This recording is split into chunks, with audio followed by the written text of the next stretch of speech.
நம்மளுடைய வரிப்பணத்தை வரியை ஏத்தி ஏத்தி ஏத்தி அதை வந்துட்டு கன்சாலிடேட்டட் ஃபண்ட் ஆஃப் இந்தியால வந்து சேர்க்க வேண்டிய நிர்மலா வேலை. அது சும்மா எடுத்து சும்மா கார்பரேட்டுகளுக்காக செலவு பண்ண வேண்டிய வேலை மோடிக்கு. இதை எதிர்த்து ஏதாவது பண்ணீங்கன்னா கண்ட்ரோல் பண்றது அடக்குமுறை பண்றது அமித்ஷா வேலை. ரொம்ப பேசுறாங்களா ராணுவத்தை இறக்க வேண்டியது ராஜ்நாத் சிங்குடைய வேலை. அப்புறம் இதுதான் வளர்ச்சிக்கு உரிமையானது அப்படின்னு புழுவறதுக்கு RSS. அதான் அவங்களுடைய ப்ராபகண்டா யூனிட். இதுதான். சோ எல்லாமே நீங்க பாத்தீங்கன்னா அவங்கள வச்சு டெவலப் பண்ணி அவங்களுக்கே சம்பாதிப்பாங்க.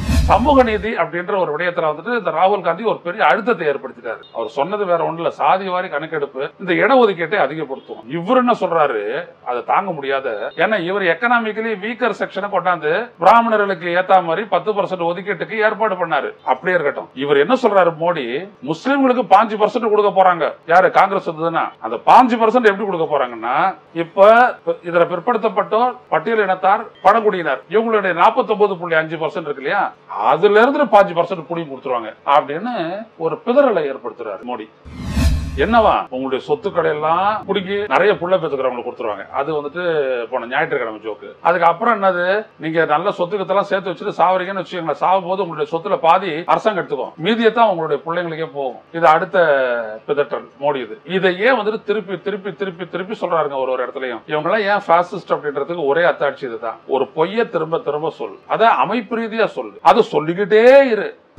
82 கோடி பேரு சாப்பாட்டுக்கு உன்னை எதிர்பார்த்து வாழக்கூடிய நிலையில் வச்சதுதான் உன்னுடைய 10 ஆண்டு ஆட்சி கால சாதனை. இன்னும் 82 கோடி பேர், 25 கோடி பேர் மீட்டுட்டீங்க. அதுக்கு பிறகு 82 கோடி பேர் இருக்காங்க. இதுக்கு கேள்வி எழுப்பின உடனே நானும் கேள்வி எழுப்பியிருக்கிறேன், மற்றவர்களும் கேள்வி எழுப்புறாங்க, வரகலா பிரபாகர் அவரும் கேள்வி எழுப்பியிருக்கிறாரு, நிர்மலா மட்டும் பதிலே சொல்லல. இவங்களை பொறுத்த வரைக்கும் யார் பிசி, யார் எஸ்டி, யார் எஸ்சி, அதான் நிர்மலா சொல்றாங்களே, விவசாயிகள், தொழிலாளர்கள், பெண்கள், அப்புறம் 4வது இளைஞர், இவங்க தானா. இவங்களுக்கு எல்லாம் செய்யறதுக்கு பேர் தான் வந்துட்டு சோசியல் ஜஸ்டிஸ். சரி, 10 ஆண்டு காலத்துல என்ன செஞ்சீங்க? இந்த நாட்டினுடைய வளர்ச்சிக்கு நீங்க ஓபிசி, இதுல பிற்படுத்தப்பட்டோர், பழங்குடியினர், தாழ்த்தப்பட்டோர், உங்களுடைய உழைப்பு தேவை. ஆனா உங்களுக்கு கல்வி தேவையில்லை. இது நாங்க எடுக்கிற முடிவு. அதான் தேச கல்விக் கொள்கை. அதனால்தான் பாத்தீங்கன்னா 3ஆவதுக்கு ஒரு தேர்வு, 5ஆவதுக்கு ஒரு தேர்வு, 8ஆவதுக்கு ஒரு தேர்வு, 10ஆவதுக்கு ஒரு தேர்வு, 12ஆவதுக்கு ஒரு தேர்வு. ஏன் அப்படின்னா உன்னை தூக்கி முதல்ல வெளில போடணும். பணம் இருக்கிறவன் படிச்சுக்கிறான், மேல் ஜாதியில இருக்கிறவன் படிச்சுக்கிறான். உனக்கு என்னத்துக்கு படிப்பு? உன்னை எழுத படிக்க தெரியணும். ஏன்னா உன்னை நான் டியூன் பண்ணணும். இந்த நாட்டை சுரண்ட வரக்கூடிய பெருநிறுவனங்கள் எல்லாம் உன்னை உடல் உழைப்புக்காக எப்படி பயன்படுத்துகின்றனவோ அதற்கேற்ற மாதிரி உன்னை டியூன் பண்ணணும். சோ அதான் வளர்ச்சிக்கு நீ கொடுக்குற உழைப்பின் மூலமா கொடுக்கக்கூடிய கான்ட்ரிபியூஷன். இதை தாண்டி வேற எதுவும் கிடையாது. இத வந்துட்டு என்னை 5 வயசுல மிரட்டினதை இன்னைக்கு 68 வயசுல நான் பார்த்துட்டு இருக்கிற மோடி இந்த நாட்டு மக்களுக்கு கெட்டு போன காட்டிட்டு இருக்காரையா. இந்த ஜனங்க இப்படியே கேக்குதுங்க, என்ன அதுங்களோட சிந்தனையில ஓடுதுன்னே தெரியல. என்னடா அது நம்ம ஊர்ல சொல்ற கெட்டு போன கதை மாதிரியே இருந்தாலும் சொல்றானே, ஆனா இருந்தாலும் பிரதமராச்சு, தலைமகல பாலம் கட்டிக்கிட்டு கையை விரிச்சுக்கிட்டு மேடையில நின்றுட்டு பேசுறானே, ஒருவேளை உண்மையா இருக்குமோ, சொத்துக்கத்தெல்லாம் புடுங்கிடுவான காங்கிரஸ்கார வந்து, ஆனா இது வரைக்கும் புடுங்கலையே. இப்படி யோசிக்க வச்சிட்டாரு Modi. Karim's biryani Paradise at Liberty and catering services, கோடம்பாக்கத்தின் அறுசுவை அடையாளம்.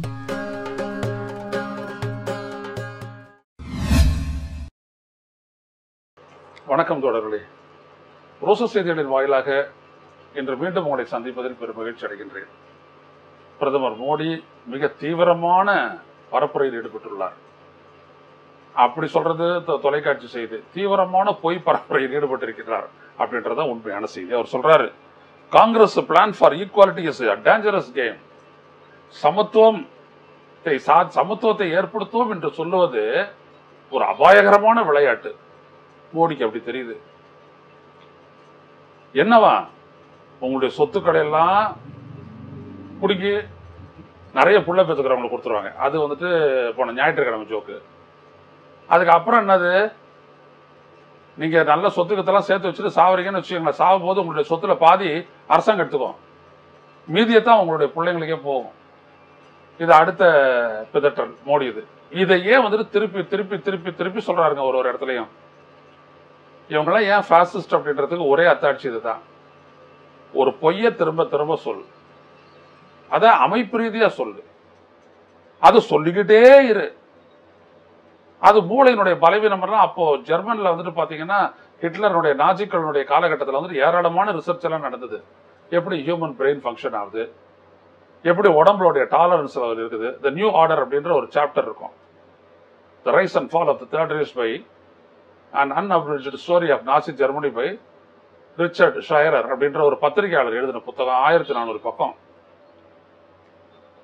அதை எடுத்து படிச்சீங்கன்னா தெரியும். அதில் நியூ ஆர்டர்னு ஒன்று வரும்.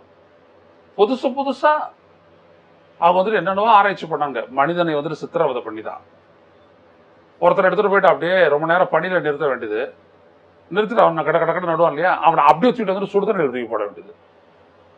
அப்போ அவனுடைய தாங்கும் சக்தி எப்படி ஆகுது? 5 நிமிஷம் அவன் துடிச்சு போயிட்டான். 5 மணி நேரம் அங்கே நின்று விட்டு 5 நிமிடத்தை தூக்கி சுடுதண்ணீர் போட்டவுடன் அவன் துடித்து விட்டான். ஸோ ஒரு குளிருக்கு தாங்கக்கூடிய சக்தி மனித உடலுக்கு அதிகம், சூடை வந்துட்டு தாங்க முடியவில்லை. இப்படிலாம் ஆராய்ச்சி பண்றாரு அவரு. பண்ணாரு ஸ்கார்ச்டு எர்த் அப்படின்ட்டு. ஏன்னா இந்த வரலாறுல தெரிஞ்சதுனா தான் இவங்க யாருன்னு தெரியும். யாரு? மோடி, RSS, புடலங்கா, பிஜேபி, இவங்கெல்லாம் யாருன்னு தெரியணும்னா இதுதான். பிழைப்புவாதிகளை விடுங்க, அதெல்லாம் மாநில அளவில் இருக்கிறாங்க, எல்லாம் பிழைப்புவாதிங்க தான். அது அண்ணாமலை ஆகட்டும், யாரா இருக்கட்டும், இவங்கெல்லாம் வெறும் பிழைப்புவாதிகள். இவங்கெல்லாம் அந்த மாதிரிலாம் பாசிச நோக்கம் கொண்டவரெல்லாம் இல்லை. அதிகாரம் வந்தா சும்மா ஆடுவாங்க.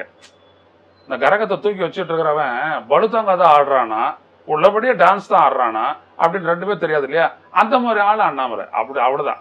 இவங்கெல்லாம் கிடையாது. ஆனா அந்த மேல இருக்கிறாங்க பாத்தீங்களா, அதாவது RSS தலைவர் மோகன் பகவத், பிஜேபி தலைவர் நட்டா, அப்புறம் பிரதமர் மோடி, உள்துறை அமைச்சர் அமித்ஷா, அப்புறம் ராஜ்நாத் சிங், இவங்கெல்லாம் எப்படி அப்படின்னோம்னா அப்சல்யூட் ஃபாசிஸ்ட்.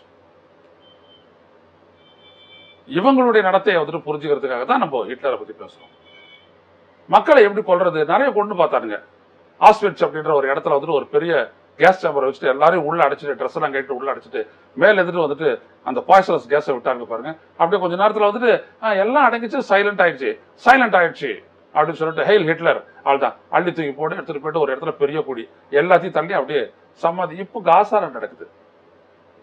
இப்படியான ஒரு படுகொலைக்கு ஆளான யூத இனம் இன்றைக்கு அதே மாதிரியான படுகொலையை காசாவில் நடத்துகிறது இஸ்ரேல் என்கின்ற பெயரில். திருந்த மாட்டான் மனுஷன் அப்படின்றதுக்கு தான் அத்தாட்சி.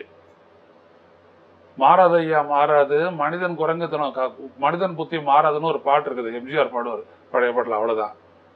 இப்படியெல்லாம் கொண்டது பத்தாதுன்ட்டு அவன் என்ன பண்ணா, எல்லாரையும் ஒரு இயல்பா சாவடிக்கலாம் அப்படின்ட்டு என்ன பண்றான், ஸ்கார்ச்டு எர்த்னு ஒரு திட்டத்தை கண்டுபிடிக்கிறாங்க.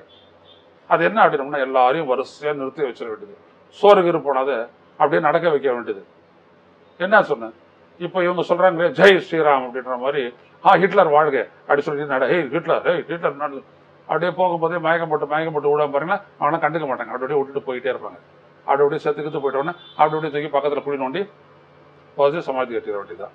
அந்த மாதிரி மோடிக்கு சமூக நீதி அப்படின்ற ஒரு விடயத்துல வந்துட்டு இந்த ராகுல் காந்தி ஒரு பெரிய அழுத்தத்தை ஏற்படுத்திட்டாரு.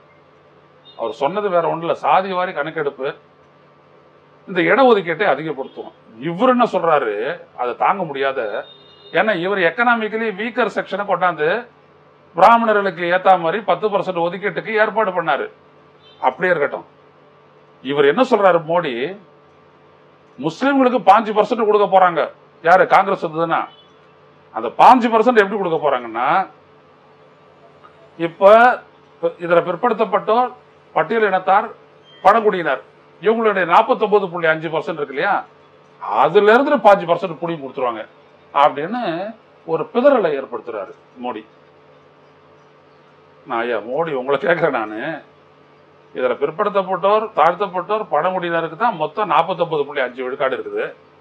50 விழுக்காடு கோட்டாவை தாண்ட முடியாது. 10% இடஒதுக்கீடு எக்கனாமிக்கலி வீக்கர் செக்ஷனை எங்கேருந்து கொடுக்குறீங்க? உங்களுடைய இதே பிற்படுத்தப்பட்டோர் எங்களுடைய ஒதுக்கீட்டுல இருந்தானே நீங்க புடுங்கி கொடுக்குறீங்க. இது மக்களுக்கு தெரியாது புரியாதா? மக்களுக்கு தெரியாது புரியாத நினைச்சு நீங்க பேசுறீங்க. அதுவே நீங்க கடைபிடிக்கிற ஃபார்முலாவை தான் காங்கிரஸ் கடைபிடிக்கும்னு சொல்றீங்க. ஆனா காங்கிரஸ் என்ன சொல்லுது அப்படின்னா, சாதிவாரி கணக்கெடுப்பு எடுத்து கல்வி ரீதியா சமூக ரீதியா பிற்படுத்தப்பட்ட மக்களுடைய எண்ணிக்கையை எடுத்து அதுக்கு தக்கவாறு இடஒதுக்கீட்டை அடிச்சு அந்த சீலிங்கையை உடைச்சு அதிகப்படுத்துவோன்றாங்க. இது மக்கள் கிட்ட போய் ரெஜிஸ்டர் ஆகுது. மோடியால தாங்க முடியல. ஏன்னா ஹிந்துன்னு சொல்றமே, நம்ம கொடுக்காத ராகுல் சொல்லலாமா? சொல்லக்கூடாதுதான். ஆனா உனக்கு யாரு ஹிந்து? உனக்கு ஹிந்து வந்து பிராமின். பிராமணனை தாண்டி உனக்கு யாருமே RSSக்கும் பிஜேபிக்கும் ஹிந்துன்றெல்லாம் கிடையாது. சிலர்லாம் சொல்லுவாங்க மோடி பிசி தானே அப்படின்னு. குஜராத்தில் இருக்கக்கூடிய வணிக சமூகங்களுக்கு பிசின்னா எஸ்சின்னா எஸ்டின்னா ஒன்றும் கிடையாது. அவங்களுக்கு என்னது, பணம் உள்ளவன் பணம் மற்றவன், அங்க அவ்வளவுதான்.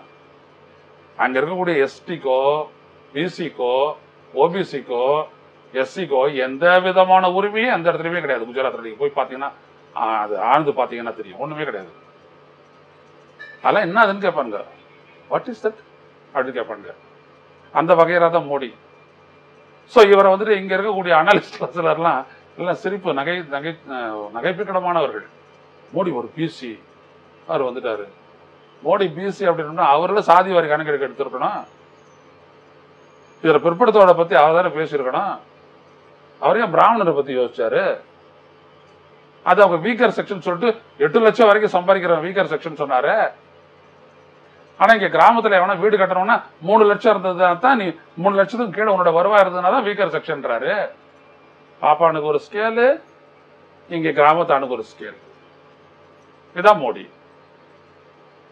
அப்போ இவர் என்ன திட்டமிட்டு இருக்கிறாரோ, இவங்க புத்திக்கு என்ன செய்தோ அதையே இவர் அப்படியே எடுத்து அடுத்த மேல போடுறாரு. நகையை பிடிக்கிடுவாங்க, தாலியை பிடிக்கிடுவாங்க, பணத்தை பிடிக்கிடுவாங்க, சொத்தை பிடிக்கிடுவாங்க. எந்த சட்டத்தின் அடிப்படையில்? எதுவுமே கிடையாது. ஆக அவர் அந்த கடைசி இடத்துக்கு வந்துட்டாரு. இதுக்கு மேல ஓடுறதுக்கு வேற இடமே இல்லை. அப்படியே நதியில குதிச்சு சாக வேண்டியதுதான் அவரு. அந்த இடத்துக்கு வந்து நிக்கிறாரு. எஸ்கேப் ஆகிறதுக்கு இடம் இல்லை. உடனே மதவாதத்தை கொண்டு வந்து நிற்கிறார். உங்களுக்கு சேஃப்டி இல்லை, நாங்க இந்து அப்படின்னு சொல்றியா, உனக்கு நான் தான் வந்துட்டு பாதுகாப்பு, நான் தான் கேரண்டி. இன்னொரு கேரண்டியை சொல்றாரு. இந்த நாட்டு மக்களே நீங்கள் கவலைப்படாதீர்கள், நான் இருக்கும் வரை உங்களுக்கு சாப்பாடு ஷியோர் அப்படின்றாரு மோடி. 82 கோடி பேரு சாப்பாட்டுக்கு உன்னை எதிர்பார்த்து வாழக்கூடிய நிலையில் வச்சதுதான் உன்னுடைய 10 ஆண்டு ஆட்சி கால சாதனை.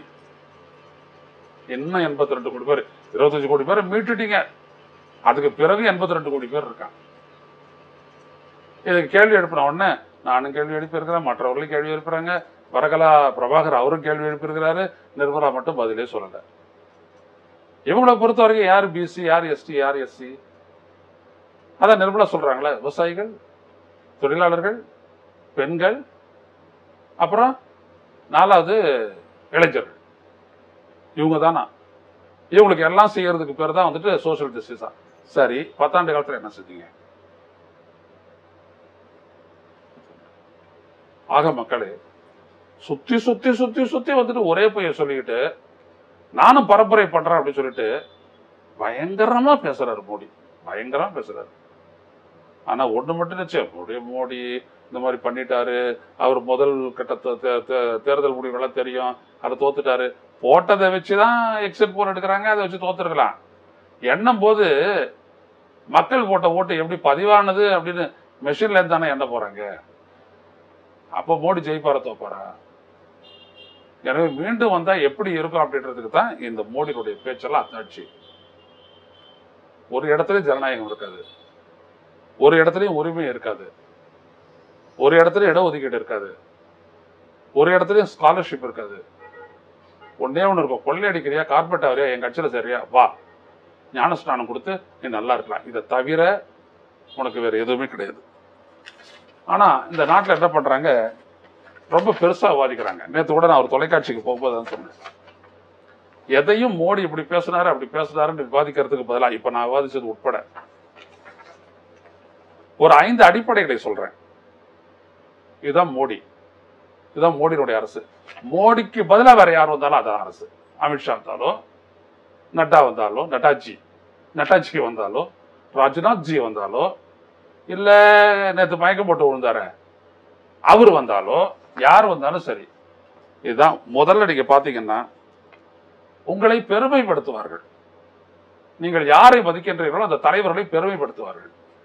நீங்க ஒரு பழங்குடியினரா, நீங்க உத்தரப்பிரதேசம், மத்திய பிரதேசம், ஜார்க்கண்ட், சத்தீஸ்கர்ல இருக்கிறீங்களா, உங்களுடைய தலைவர் பிர்சா முண்டாவா, உடனே அவர் மாதிரியே தொலைப்பா கலப்பாலாம் கட்டிக்கிட்டு டான்ஸ் எல்லாம் ஆடுவார் மோடி. அவங்களோட எல்லாம் சேர்ந்துக்கிட்டு இடஒதுக்கீடுலாம் தரமாட்டாரு. உங்க பகுதியில் இருக்கிற நிலத்தை பிடிங்கி கார்பரேட்டு கொடுப்பாரு. அந்த பகுதியில் இருக்கக்கூடிய அந்த மக்கள், அந்த பழங்குடியினர், நாங்க ஹிந்துவே கிடையாது, எங்களை இந்துன்னு ஐடென்டிஃபை பண்ணாத, எங்களுக்கு அவங்களுக்கு சம்பந்தமே இல்லைன்ட்டாங்க. பாரதிய ஜனதா நடவடிக்கை எடுக்குமா? எடுக்காது.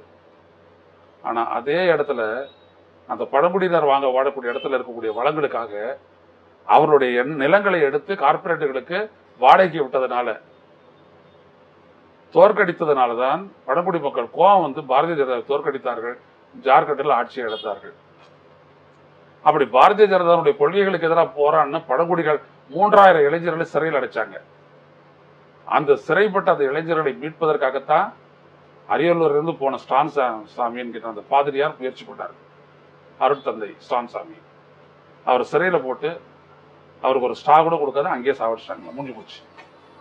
சோ பெருமைப்படுத்துவார்கள், இடத்தை அளிக்க மாட்டார்கள், அங்கீகாரப்படுத்த மாட்டார்கள். இரண்டாவது, இந்த நாட்டினுடைய வளர்ச்சிக்கு நீங்க ஓபிசி, இதுல பிற்படுத்தப்பட்டோர், பழங்குடியினர், தாழ்த்தப்பட்டோர், உங்களுடைய உழைப்பு தேவை, ஆனா உங்களுக்கு கல்வி தேவையில்லை. இது நாங்க எடுக்கிற முடிவு. அதான் தேச கல்விக் கொள்கை. அதனால்தான் பாத்தீங்கன்னா 3ஆவதுக்கு ஒரு தேர்வு, 5ஆவதுக்கு ஒரு தேர்வு, 8ஆவதுக்கு ஒரு தேர்வு, 10ஆவதுக்கு ஒரு தேர்வு, 12ஆவது ஒரு தேர்வு. ஏன் அப்படின்னா உன்னை தூக்கி முதல்ல வெளில போடணும். பணம் இருக்கிறவன் படிச்சுக்கிறான், மேல் ஜாதியில இருக்கிறவன் படிச்சுக்கிறான், உனக்கு என்னத்துக்கு படிப்பு? உன்னை எழுத படிக்க தெரியணும். ஏன்னா உன்னை நான் டியூன் பண்ணணும். இந்த நாட்டை சுரண்ட வரக்கூடிய பெருநிறுவனங்கள் எல்லாம் உன்னை உடல் உழைப்புக்காக எப்படி பயன்படுத்துகின்றனவோ அதற்கேற்ற மாதிரி உன்னை டியூன் பண்ணணும்.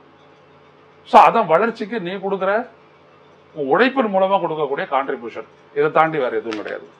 மூன்றாவதாக, சொத்துக்களை உருவாக்குபவர்கள் அப்படின்றவங்க வந்து கார்பரேட்ஸ் தான். அப்ப நீங்கெல்லாம் யாரு? நீங்கெல்லாம் கான்ட்ரிபியூட்டர்ஸே கிடையாது. அப்போ இடைநிலை, கீழ்நிலை, மேல்நிலை அப்படின்னு எந்த இண்டஸ்ட்ரியும் இருக்கக்கூடாது. Only corporates. கார்பரேட்டனுடைய தேவைக்காக இருக்கலாம். ஒரு medium industry, small industry, tiny industry இருக்கலாம். ஆனா அவங்களால ஏற்றுமதி அப்படிலாம் நடக்கக்கூடாது. இப்ப திருப்பூர் நடக்குது இல்லையா, அது நடக்கக்கூடாது. க்ளோஸ் பண்ணு. ஒரு பெரு நிறுவனத்துக்கு எல்லாத்தையும் விட்டுடு. மீன் பிடித்தல், சாதாரண மீனவர்கள் அங்கங்க கிராமங்கள்ல இருக்கிறாங்க, மீன் பிடிக்கிறாங்க. இன்னைக்கு எங்க வீட்டுல மீன் குழம்பு, சங்கரா மீன் ஒரு 200 ரூபாய்க்கு வாங்கிட்டு வந்துட்டாங்க. நிறைய, அதுவே 200 ரூபாய் கிடைக்குது. இதையே வந்துட்டு கார்பரேட் பிஷிங் அனுமதிச்சீங்கன்னா இதே சங்கரா மீனை வந்துட்டு வாங்குறதுக்கு எனக்கு 600 ரூபாய் தேவைப்படும். ஏன்னா நிர்ணயிக்கிறவன் அவன். இப்போ பிடிக்கிறவன் வந்துட்டு தனியா ஒரு வல்லத்தை வச்சு எடுத்துட்டு போயிட்டு 3 மணி நேரத்துக்குள்ள போயிட்டு திரும்பக்கூடிய அந்த மீனவன் கிட்டே நான் மீன் வாங்குறேன். இன்னும் இதே 200 ரூபாய்க்கு வாங்குற மீனை நான் போயிட்டு பட்டின பக்கத்துல வாங்கினா 100 ரூபாய். வாழையில இருந்து அப்படியே வாங்கிட்டு வருவேன் நான்.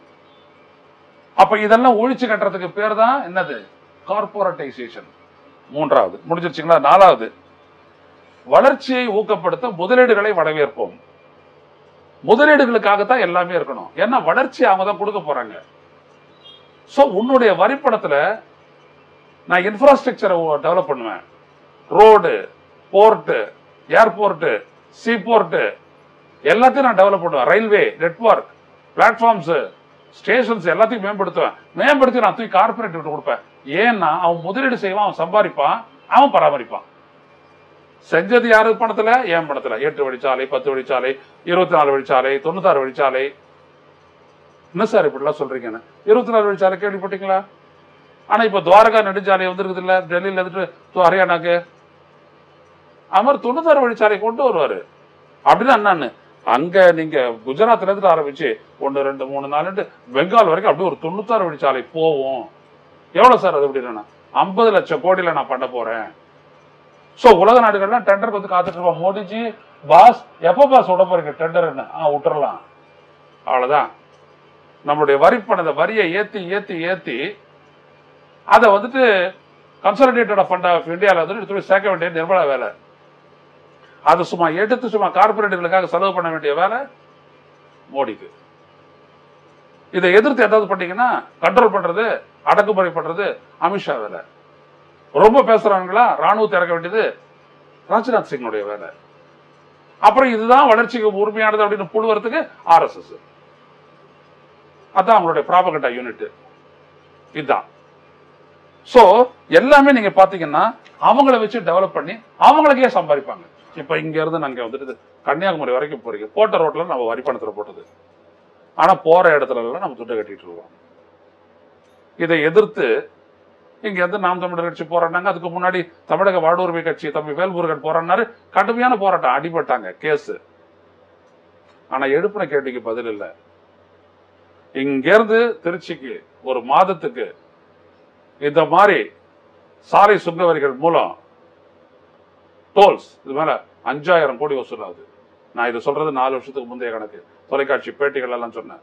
என்னன்னோ கவுண்டர் பண்ணி பார்த்தாங்க, எல்லாத்தையும் முறியடிச்சோம். எங்களுக்கு தெரியும்ல, எல்லாம் ஆட்சியாளர் தகுதி பெற்றவங்க தான் இங்க உட்காந்துட்டு பத்திரிகையாளர்களாக கூட இருக்கிறோம். இதுக்கெல்லாம் ஒன்றும் தெரியாது, இவங்களுக்கு தெரியாது அப்படிலாம் அவ்வளோ ஒன்றும் கிடையாது. தெரியாதவங்க நீங்க அந்த கும்பல் ஆர்கனைசேஷன் வந்துட்டு ஒரு கொடியை பிடிச்சிக்கிட்டு ஜெய் ஸ்ரீராம், ஜெய் மாதா, ஜெய் பரமாத்மா அப்படின்னு சொல்லிட்டு நீங்க வரீங்களே தவிர உங்களுக்கு ஒண்ணுமே தெரியாது அப்படின்றது எங்களுக்கு தெரியும். நாட்டு மக்களுக்கு அதை புரிய வைக்கிற வரைக்கும் அரசியல் ஈடுபடுறது வேஸ்ட் அப்படின்றதுக்காக நாங்க அது விழிப்புணர்வு வேலை செய்யறோம். ஸோ இதுதான், இது 4வது. 5வது, இப்ப நான் சொல்லக்கூடிய இந்த சாலை மேம்பாட்டு திட்டம், உள்கட்டமைப்பு வசதிகளை மேம்படுத்துதல், புதிய கல்விக் கொள்கை, தேச கல்விக் கொள்கை, எவ்வளவோ விஷயங்கள், எவ்வளவு சட்டங்களை நிறைவேற்றிருக்காங்களே, எதையாவது இந்த இது நாடாளுமன்றத்தில் விவாதிச்சிருக்கிறாங்கன்னு நீங்க சொல்லுங்க.